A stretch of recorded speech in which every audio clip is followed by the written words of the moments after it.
When students start driver's ed, they're given the Illinois Rules of the Road handbook. But a Naperville resident hopes to give them another educational tool as they start to learn how to drive.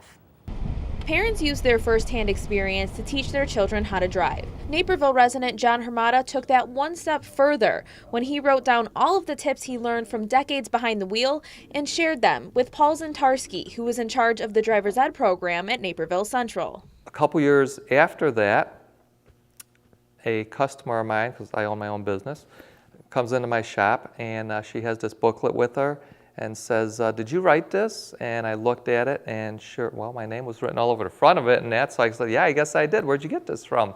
And she said, well, they gave it to my son. He's in the driver's ed program at Naperville Central and they passed it out to him. And I thought, wow, so, something really came of this.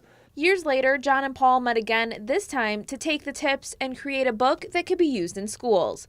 The book is called What Teenage Drivers Don't Know, The Unwritten Rules of the Road. But I thought this book was important because in teaching driver ed, the teachers only have the students on the road for 6 hours. You can't experience all of the things that you're ever going to experience in your driving time in just 6 hours. A little bit more in-depth about knowing certain things about your car, warning signs. One of the most intriguing chapters of the book is the last chapter, which has to deal with your day in court, what to expect when you go to court. What happens, what you can expect to happen, how you should dress. I mean, there's things that are minorly covered in the Illinois Rules of the Road book, but this goes into much more detail. Zientarsk hopes that by reading the tips from experienced drivers, students won't have to learn lessons the hard way.